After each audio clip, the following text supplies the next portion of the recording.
ಗೆ ಬಾಹ್ಯಾಕಾಶದ ದೆವ್ವದ ಕಂಬಿ ಅಂತ ಕರೆಯುವಂತ ರಿಂಗ್ ನೆಬುಲಾದ ರಹಸ್ಯ ಗೊತ್ತಾ ನಿಂಗೆ? ನೆಬುಲಾ ಅಂದ್ರೆ ಬಾಹ್ಯಾಕಾಶದಲ್ಲಿರುವಂತ ಮೋಡ.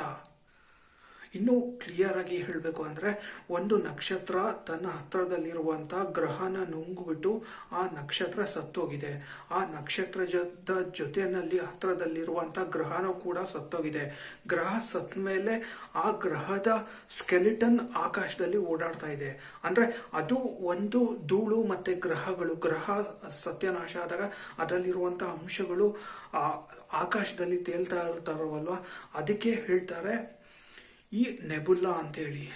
ಇದು ಕೇಳೋದಕ್ಕೆ ತುಂಬಾ ವಿಚಿತ್ರವಾಗಿದೆ ಅಲ್ವಾ? ಈ ರಿಂಗ್ ನೆಬುಲಾ ಬಗ್ಗೆ ಇನ್ನೂ ಸುಲಭವಾಗಿ ಹೇಳಬೇಕು ಅಂದ್ರೆ, ನಮ್ಮ ಸೂರ್ಯ ತರ ಇರುವಂತ ಒಂದು ನಕ್ಷತ್ರ ತನ್ನ ಆಯಸ್ಸು ಮುಗಿದ ಮೇಲೆ ಸ್ಫೋಟ ಆಗುತ್ತಲ್ವಾ.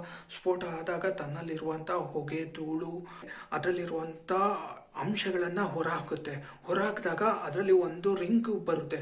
ಆ ಒಂದು ರಿಂಗಿಗೆ ನೆಬುಲಾ ಅಂತ ಹೇಳ್ತಾರೆ. ಈಗ ಹೇಳ್ತೀನಿ ಕೇಳಿ, ರಿಂಗ್ ನೆಬುಲಾ ಬಗ್ಗೆ ನಾನು ಯಾಕೆ ಹೇಳ್ತಾ ಇದ್ದೀನಿ ಅಂದ್ರೆ, ರಿಂಗ್ ನೆಬುಲಾ ಕೂಡ ಸೃಷ್ಟಿಯಾಗಿರೋದು ಒಂದು ನಕ್ಷತ್ರದಿಂದ.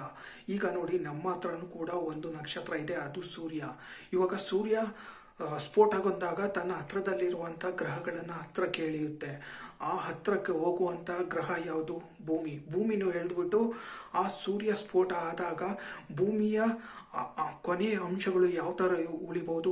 ಆ ಒಂದು ಕಬ್ಬಿಣದ ರಾಡ್ ತರ ಉಳಿಬಹುದು. ಯಾಕೆ ಅಂದ್ರೆ ಆ ಒಂದು ನಕ್ಷತ್ರ ಸ್ಫೋಟ ಆಗುವಾಗ ತನ್ನ ಹತ್ರದಲ್ಲಿರುವಂತ ಗ್ರಹಗಳನ್ನ ನುಂಗಿದಾಗ ಅದು ಸ್ಫೋಟ ಆಗುತ್ತೆ. ಸ್ಫೋಟ ಆದಾಗ ಆ ಒಂದು ಗ್ರಹಗಳು ಇದಾವಲ್ಲ, ಕೊನೆಗೆ ಆ ಗ್ರಹಗಳು ಕೂಡ ಸತ್ತು ಹೋಗ್ತವೆ.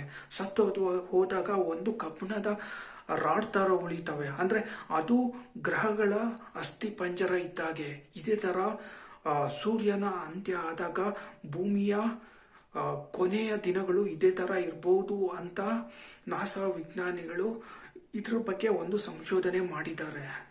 ರೀಸೆಂಟ್ ಆಗಿ ಹ್ಯಾಂಡ್ಸಮ್ ಡೆವಿಲ್ ಮತ್ತೆ ವೇಡ್ ವಿಲ್ಸನ್ ಅನ್ನುವಂತ ಡಾಕ್ಯುಮೆಂಟರಿ ಕೇಸ್ ಬಗ್ಗೆ ವಿಡಿಯೋಗಳು ಸಿಕ್ಕಾಪಟ್ಟೆ ವೈರಲ್ ಆಗಿದೆ. ಈ ವೇಡ್ ವಿಲ್ಸನ್ ಯಾರು ಗೊತ್ತಾ? ಈತ ಅಮೆರಿಕಾದಲ್ಲಿರುವಂತ ಫ್ಲೋರಿಡಾದಲ್ಲಿರುವಂತ ಖತರ್ನಾಕ್ ಕಿಲ್ಲರ್.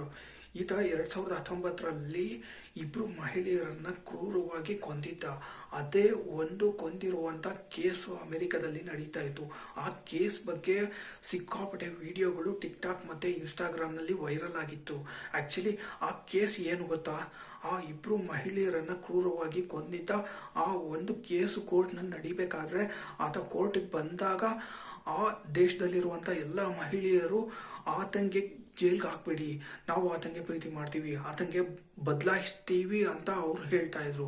ಅವರು ಯಾಕೆ ಹೇಳ್ತಾ ಇದ್ರು ಅಂದ್ರೆ, ಅವರು ಈ ಕಿಲ್ಲರ್ ಬಗ್ಗೆ ಇಂಟ್ರೆಸ್ಟ್ ತಗೊಳ್ಳೋದಕ್ಕೂ ಕೂಡ ಒಂದು ಇಂಟ್ರೆಸ್ಟಿಂಗ್ ಕತೆ ಇದೆ. ಅವ್ರಿಗೆಲ್ಲರಿಗೂ ಒಂದು ರೋಗ ಬಂದಿತ್ತು. ಆ ರೋಗಕ್ಕೆ ಏನ್ ಹೇಳ್ತಾರೆ ಗೊತ್ತಾ? ಈ ಒಂದು ರೋಗಕ್ಕೆ ಹೈಬ್ರಸ್ಟೋಫಿಲಿಯಾ ಅಂತ ಹೇಳ್ತಾರಂತೆ. ನಂಗೆ ಸರಿಯಾಗಿ ಪ್ರೊನೌನ್ಸಿಯೇಷನ್ ಮಾಡೋದಿಕ್ ಬರ್ತಾ ಇಲ್ಲ. ಈ ಒಂದು ರೋಗದ ಪ್ರಕಾರ ಯಾರಿಗೆ ಈ ರೋಗ ಬಂದಿರುತ್ತೋ ಅವರಿಗೆ ಕ್ರಿಮಿನಲ್ ಮೇಲೆ ಪ್ರೀತಿ ಆಗುತ್ತಂತೆ. ಆ ಕ್ರಿಮಿನಲ್ ನಲ್ಲಿರುವಂತ ಅವರ ಮನಸ್ಥಿತಿನ ಬದಲಾಯಿಸ್ತೀನಿ ಅಂತ ಅವರು ಹಠ ಪಡ್ತಾರಂತೆ. ಯಾರು ಕ್ರಿಮಿನಲ್ ಆಗಿದಾರೋ ಅವ್ರ ಮೇಲೆ ಪ್ರೀತಿ ಆಗುತ್ತಂತೆ. ಅವರು ಆ ಕ್ರಿಮಿನಲ್ಗೆ ಮದುವೆ ಆಗ್ತೀನಿ ಅಂತ ಹೇಳ್ತಾರಂತೆ. ಅದರಲ್ಲೂ ಎಸ್ಪೆಷಲಿ ಹೆಣ್ಮಕ್ಳಿಗೆ ಇದು ರೋಗ ಬಂದೇ ಬರುತ್ತಂತೆ. ಇದು ಅಮೆರಿಕದಲ್ಲಿ ನಡೆದಿರುವಂತ ಈ ಒಂದು ಹ್ಯಾಂಡ್ಸಮ್ ಡೆವಿಲ್ ಅನ್ನೋ ಕೇಸ್. ಇದ್ರ ಬಗ್ಗೆ ಸಿಕ್ಕಾಪಟ್ಟೆ ವಿಡಿಯೋಗಳು ವೈರಲ್ ಆಗ್ತಾ ಇದಾವೆ. ಇದು ಸಿಕ್ಕಾಪಟ್ಟೆ ಚರ್ಚೆ ನಡೀತಾ ಇದೆ ಈಗ. ನಂಗೆ ಅನ್ಸುತ್ತೆ ಈ ನಾಸಾ ವಿಜ್ಞಾನಿಗಳಿಗೆ ಮಾಡೋದಿಕ್ ಬೇರೆ ಕೆಲಸ ಇಲ್ಲ ಅನ್ಸುತ್ತೆ. ಅವ್ರು ಮಾಡಿರುವಂತ ಒಂದು ತುಂಬಾ ದೊಡ್ಡ ಎಡವಟ್ ಕೆಲಸ ಏನ್ ಗೊತ್ತಾ? ಈ ಭೂಮಿನಲ್ಲಿ ಇರುವಂತ ಕೆಲವೊಂದು ವೈರಸ್ ಗಳನ್ನ ತಗೊಂಡೋಗಿ ಇಂಟರ್ನ್ಯಾಷನಲ್ ಸ್ಪೇಸ್ ಸ್ಟೇಷನ್ ಅಲ್ಲಿ ಬಿಟ್ಟಿದ್ದಾರೆ. ಇವ್ರು ಬಿಟ್ಟಿರುವಂತ ವೈರಸ್ಗಳು ತುಂಬಾ ವಿಚಿತ್ರವಾಗಿ ವರ್ತನೆ ಮಾಡ್ತಾ ಇದಾವೆ. ಇದಕ್ಕಿದ್ದಾಗೆ ಮ್ಯೂಟೆಂಟ್ ತರ ಬಿಹೇವ್ ಮಾಡ್ತಾ ಇದಾವೆ. ಅಂದ್ರೆ ಅವ್ರು ಆಗಿರುವಂತ ರೂಪಾಂತರಗಳು ಕಂಟ್ರೋಲ್ ಮಾಡೋದಕ್ಕೆ ಇವ್ರ ಕೈನಲ್ಲಿ ಆಗ್ತಾ ಇಲ್ಲ. ಇವಾಗ ಯಾರು ಸ್ಪೇಸ್ ನಲ್ಲಿ ಹೋಗ್ತಾರೋ ಸ್ಪೇಸ್ ಟ್ರಾವೆಲರ್ಸು, ಅವ್ರು ಹೋದಾಗ ಅವರಲ್ಲಿ ಆ ರೋಗಗಳು ಏನಾದ್ರು ಬಂದು ಅವರು ಭೂಮಿಗೆ ಬಂದ್ರೆ ಅವರಲ್ಲಿರುವಂತ ಆ ರೋಗಗಳನ್ನ ಸರಿಪಡಿಸೋದಕ್ಕೆ ಔಷಧಿಗಳು ಇನ್ನೂ ಕಂಡುಹಿಡ್ದಿಲ್ಲ ಅಂತೆ. ಇನ್ನು ಮುಂದೆ ಅದನ್ನ ಕಂಡುಹಿಡಿಯೋದಕ್ಕೆ ಆಗೋದೇ ಇಲ್ವಂತೆ. ಅಂತ ಭಯಾನಕವಾದ ವೈರಸ್ಗಳು ಆಗ್ತಾ ಇದಾವೆ. ಭೂಮಿ ಮೇಲೆ ಇದ್ದಂತ ಸಾಧಾರಣವಾದ ವೈರಸ್ಗಳು ಆ ಸ್ಪೇಸ್ ಸ್ಟೇಷನ್ ಮೇಲೆ ಹೋದಾಗ ಅವುಗಳನ್ನ ಕಂಟ್ರೋಲ್ ಮಾಡೋದಕ್ಕೆ ಆಗ್ತಾ ಇಲ್ಲ. ಆ ಸ್ಥಿತಿಗಳಿಗೆ ಹೋಗಿದಾವೆ, ಅಂದ್ರೆ ಮ್ಯೂಟೆಂಟ್ ಆಗಿದಾವೆ ಅಂತ ಹೇಳ್ತಾ ಇದ್ದಾರೆ. ಕ್ಲಿಯರ್ ಆಗಿ ಹೇಳ್ಬೇಕಂದ್ರೆ ಇದಕ್ಕೆ ಇದು ಮೆಡಿಕಲ್ ಹಾರರ್ ಅಂತ ಹೇಳ್ತಾ ಇದಾರಂತೆ. ಇಲ್ಲದೆ ಇರುವಂಥ ಹೊಸ ಹೊಸ ಪದಗಳೆಲ್ಲ ನಮ್ಮ ಕಿವಿಗೆ ಬೀಳ್ತಾ ಇದ್ದಾವೆ. ನಾವು ಹಾರರ್ ಮೂವಿ ಅಂದರೆ ಭಯ ಆಗೋದು, ಇದನ್ನು ಮೆಡಿಕಲ್ ಹಾರರ್ ಅಂದರೆ ನಮಗೆ ರಿಯಲ್ ಆಗಿ ನಮ್ಮ ಬಾಡಿ ಒಳಗಡೆ ಆ ಒಂದು ಹಾರರ್ ಅಂದರೆ ಏನು ಅಂತ ಆ ಒಂದು ಕ್ರೇಜಿ ಫೀಲಿಂಗ್ ಬರುತ್ತೆ ಅಂತ ಹೇಳ್ತಾರೆ. 60,000 ವರ್ಷದ ಹಿಂದೆ ಕೆಮಿಕಲ್ ವಾರ್ ನಡೆದಿದೆ ಅಂತೆ. ಅಂದರೆ ಆಫ್ರಿಕಾದಲ್ಲಿ ಸಿಕ್ಕಿರುವಂಥ ಕೆಲವೊಂದು ಮೂಳೆಗಳಲ್ಲಿ ಮೈಕ್ರೋಸ್ಕೋಪ್ನಲ್ಲಿ ಹಾಕ್ಬಿಟ್ಟು ನೋಡಿದಾಗ ಆ ಒಂದು ಮೂಳೆಗಳಲ್ಲಿ ಒಂದು ವಿಷ ಸಿಕ್ಕಿದೆ. ಆ ವಿಷನ ಬರೀ ಗಿಡಮೂಲಿಕೆಗಳಿಂದ ರೆಡಿ ಮಾಡಿ ಆ ಒಂದು ಬಾಣದ ತುದಿಗೆ ಹಚ್ಚಿ ಜನರನ್ನು ಸಾಯಿಸಿರುವಂಥ ಅವಶೇಷಗಳೇ ಸಿಕ್ಕಿದೆ ಅಂತೆ. ಇದರ ಅರ್ಥ ಏನಪ್ಪಾ ಅಂದರೆ ನಮ್ಮ ಪೂರ್ವಜರು ಆಗಿನ ಕಾಲದಲ್ಲೇ ಅವರು ಈ ಒಂದು ಕೆಮಿಕಲ್ ವಾರ್ ಮಾಡೋದನ್ನು ಕಲ್ತಿದ್ರು. ಅಂದರೆ ಅವರ ನಾಲೆಜು ಯಾವ ಲೆಕ್ಕದಲ್ಲಿ ಇರ್ಬೋದು ನೋಡಿ. 60,000 ವರ್ಷದ ಹಿಂದೆ ಅವರ ನಾಲೆಜು ನಮ್ಗಿಂತ ತುಂಬ ಅಡ್ವಾನ್ಸ್ ಆಗಿತ್ತು ಅಂತ ಇದು ಪ್ರೂವ್ ಆಗ್ತಾ ಇದೆ. ಸಿಕ್ಕಿರುವಂತಹ ಈ ಮೂಳೆಗಳು ಏನು ಹೇಳ್ತಾ ಇದ್ದಾವೆ ಅಂದರೆ ನಮ್ಮ ಪೂರ್ವಜರು ನಾವು ಅನ್ಕೊಂಡಿದ್ದಕ್ಕಿಂತ ತುಂಬ ಬುದ್ಧಿವಂತರಾಗಿದ್ದಾರೆ ಅಂತ ಇದರ ಅರ್ಥ. 60,000 ವರ್ಷದ ಹಿಂದೆನೇ ಅವರು ಕೆಮಿಕಲ್ ಯುದ್ಧ ಮಾಡಿದ್ದಾರೆ ಅಂದರೆ ಈಗ ನಾವು ಯೋಚನೆ ಮಾಡಬೇಕು, ನಾವೇ ಬುದ್ಧಿವಂತರು ಅಂದ್ಕೊಂಡ್ರೆ ನಮ್ಮ ಪೂರ್ವಜರು ನಮಗಿಂತ ಜಾಸ್ತಿ ಬುದ್ಧಿವಂತರು ಅಂತ ಅವರು ಬಿಟ್ಬಿಟ್ಟು ಹೋಗಿರುವಂಥ ಈ ಅವಶೇಷಗಳಿಂದಾನೇ ಪ್ರೂವ್ ಆಗ್ತಾ ಇದೆ. ಜಪಾನ್ನಲ್ಲಿ ಸೆಟ್ಗಾಯ ಫ್ಯಾಮಿಲಿ ಮರ್ಡರ್ ಕೇಸ್ ಮತ್ತೆ ಇವಾಗ ಸಿಕ್ಕಾಪಟ್ಟೆ ಸುದ್ದಿಯಲ್ಲಿದೆ ಅಂತೆ.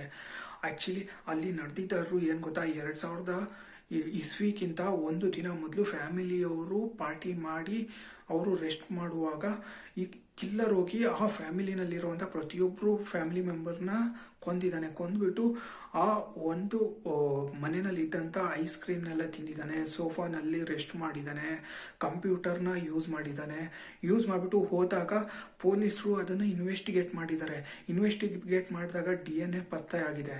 ಆದರೆ ಕೊಲೆಗಾರ ಯಾರು ಅಂತ ಪತ್ತೆ ಆಗಿಲ್ಲ. ಇದು ಒಂಥರ ಮಿಸ್ಟ್ರಿ ಮರ್ಡರ್ ಕೇಸ್ ಆಗಿ ಉಳಿದಿದೆ. ಇದ್ರ ಬಗ್ಗೆ ಮತ್ತೆ ಈಗ ಜನರು ತುಂಬ ಡಿಸ್ಕಷನ್ ಮಾಡ್ತಾ ಇದ್ದಾರೆ. ಆದರೆ ಇವತ್ತಿನ ದಿನದವರೆಗೂ ಆ ಗೋಸ್ಟ್ ಮರ್ಡರರ್ ಯಾರು ಅಂತ ಅವ್ರ ಕೈನಲ್ಲಿ ಹುಡ್ಕೋದಿಕ್ಕೆ ಆಗಿಲ್ಲ. ಇದ್ರ ಬಗ್ಗೆ ಜನ ಮತ್ತೆ ಚರ್ಚೆ ಮಾಡ್ತಾ ಇದ್ದಾರೆ. ಕೇಳೋದಕ್ಕೆ ತುಂಬಾ ವಿಚಿತ್ರ ಅನಿಸ್ತಾ ಇದೆ ಅಲ್ವಾ. ಈಗ 25 ವರ್ಷ ಕಳೆದ್ರೂ ಕೂಡ ಆತ ಒಬ್ಬ ಗೋಸ್ಟ್ ಮರ್ಡರರ್ ಆಗಿ ಉಳಿದಿದ್ದಾನೆ. ಆತ ಯಾರು, ಯಾವಾಗ ಬಂದು ಮರ್ಡರ್ ಮಾಡ್ದ, ಅದ್ರ ಬಗ್ಗೆ DNA ಅವ್ರಿಗೆ ಪ್ರೂಫ್ ಸಿಕ್ಕರೂ ಕೂಡ ಜಪಾನ್ನ ಪೊಲೀಸರಿಗೆ ಆ ಗೋಸ್ಟ್ ಮರ್ಡರರ್ ಯಾರು ಅಂತ ಹುಡ್ಕೋದಿಕ್ಕಾಗಿಲ್ಲ. ಕೊನೆಗೆ ಆತ ಗೋಸ್ಟ್ ಮರ್ಡರರ್ ಆಗಿ ಉಳ್ಕೊಂಡಿದ್ದಾನೆ. ಜೇನು ಹುಳುಗಳಿಗೂ ಕೂಡ ಲೀಗಲ್ ರೈಟ್ಸ್ ಸಿಕ್ಕಿದೆ. ಕೇಳೋದಕ್ಕೆ ತುಂಬಾ ವಿಚಿತ್ರವಾಗಿದೆ ಅನಿಸ್ತಾ ಇದೆ ಅಲ್ವಾ. ಹೌದು, ಆಫ್ರಿಕಾದಲ್ಲಿ ಒಂದು ಕೋರ್ಟ್ ಕಡೆಯಿಂದ ಒಂದು ಐತಿಹಾಸಿಕ ತೀರ್ಪು ಬಂದಿದೆ. ಏನಪ್ಪಾ ಅಂದ್ರೆ ಸ್ಟಿಂಗ್ಲೆಸ್ ಬಿ ಅನ್ನುವಂಥ ಜೇನು ಹುಳಕ್ಕೆ ಯಾರಾದ್ರೂ ಹೋಗಿ ನಷ್ಟ ಮಾಡಿದ್ರೆ ಆ ಜೇನು ಹುಳದ ಪರವಾಗಿ ಯಾರು ಬೇಕಾದ್ರೂ ಕೇಸ್ ಹಾಕ್ಬೋದು. ಆ ಕೇಸ್ನ ಹಾಕ್ಬಿಟ್ಟು ಆ ಒಂದು ಜೇನು ಹುಳಗಳನ್ನು ಸಂರಕ್ಷಿಸಿ ಇಡೋದಕ್ಕೆ ಇದು ಒಂದು ಲಾ ಮಾಡಿದ್ದಾರೆ ಕೋರ್ಟ್ ಕಡೆಯಿಂದ. ಆ ಪರಿಸರನ ರಕ್ಷಣೆ ಮಾಡೋದಕ್ಕೆ ಪ್ರತಿಯೊಬ್ಬರಿಗೂ ಹಕ್ಕಿದೆ ಅನ್ನುವಂಥ ಉದ್ದೇಶದಿಂದ ಆ ಒಂದು ದಕ್ಷಿಣ ಆಫ್ರಿಕಾದಲ್ಲಿರುವಂಥ ಕೋರ್ಟು ತನ್ನ ಕೇಸನ್ನ ಮಂಡಿಸಿದೆ. ಈ ಪ್ರಕೃತಿನ ಸಾಮಾನ್ಯ ಜನರು ಉಳಿಸ್ಕೊಳ್ಳಿ ಅನ್ನುವಂಥ ಉದ್ದೇಶಕ್ಕೆ ಈ ಒಂದು ತೀರ್ಪನ್ನು ಕೊಟ್ಟಿದ್ದಾರೆ ಅನ್ಸುತ್ತೆ. ಅದೃಷ್ಟ ಮಾಡಿರ್ಬೇಕಲ್ವಾ. ಸ್ಟ್ರಿಂಗ್ಲೆಸ್ ಬ್ರೀ ಅನ್ನುವಂಥ ಆ ಒಂದು ಜೇನು ಹುಳು ಅದೃಷ್ಟ ಅಲ್ಲ ರೀ, ದುರಾದೃಷ್ಟ. ಯಾಕೆಂದ್ರೆ ಆ ಹುಳನ ಸೇವ್ ಮಾಡೋದಕ್ಕೋಸ್ಕರ ಕೋರ್ಟ್ ಕಡೆಯಿಂದ ಕೂಡ ಒಂದು ಲಾ ಮಾಡಬೇಕು ಅಂದ್ರೆ ಯೋಚನೆ ಮಾಡಿ. ಇದು ಪ್ರಕೃತಿಗೆ ಎಂಥ ಪರಿಸ್ಥಿತಿ ಬಂದಿದೆ ಅಂತ ಹೇಳೋದಕ್ಕೆ ಇದೇ ಒಂದು ಕಾರಣ. ರೀಸೆಂಟ್ ಆಗಿ ಬೆಂಗಳೂರಿನಲ್ಲಿರುವಂಥ ಟೆಕ್ಕಿ ಒಬ್ರು ನನಗೆ 60 ಲಕ್ಷ ಸಂಬಳ ಸಿಗ್ತಾ ಇದೆ, ಆದರೂ ಕೂಡ ಬದುಕು ತುಂಬ ಕಷ್ಟ ಆಗ್ತಿದೆ ಅಂತ ಆನ್ಲೈನಲ್ಲಿ ಹೇಳಿರುವಂಥ ವಿಡಿಯೋ ಸಿಕ್ಕಾಪಟ್ಟೆ ವೈರಲ್ ಆಗಿದೆ. ಮ್ಯಾಟ್ರ್ ಏನು ಗೊತ್ತಾ, ಆ ಟೆಕ್ಕಿ ಹೇಳುವಂಥ ಪ್ರಕಾರ ಈಗ ಒಬ್ಬ ಮನುಷ್ಯನಿಗೆ 20,000 ಸ್ಯಾಲ್ರಿ ಬಂದರೆ ಹೋಟೆಲಲ್ಲಿ ಹೋಗಿ ತಿಂತಾನೆ. 2 ಲಕ್ಷ ಸಂಬಳ ಬಂದರೆ ಅದೇ ಊಟನ ಆರ್ಡರ್ ಮಾಡ್ತಾನೆ. ಈಗ ಅದೇ ಮನುಷ್ಯನಿಗೆ 60 ಲಕ್ಷ ಸ್ಯಾಲ್ರಿ ಬಂದಾಗ ಒಬ್ಬ ಶೆಫ್ನ ಹೈರ್ ಮಾಡ್ಕೊತಾನೆ.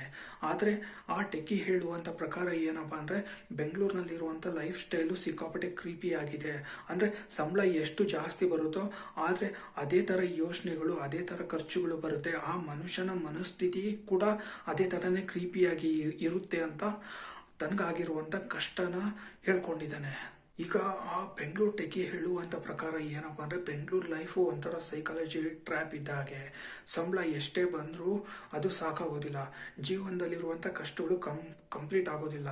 ಇದು ಒಂಥರ ಸೈಕಾಲಜಿಕಲ್ ಟ್ರ್ಯಾಪ್ ಅಂತ ವಿವರವಾಗಿ ಹೇಳಿದ್ದಾನೆ. ರೀಸೆಂಟ್ ಆಗಿ ಜಪಾನ್ನಲ್ಲಿರುವಂಥ ಪರ್ವತಗಳ ಮೇಲೆ ಬಿದ್ದಂಥ ಮೋಡಗಳಿಂದ ಬಿದ್ದಂಥ ನೀರನ್ನು ಅಲ್ಲಿರುವಂಥ ವಿಜ್ಞಾನಿಗಳು ಟೆಸ್ಟ್ ಮಾಡಿದ್ದಾರೆ.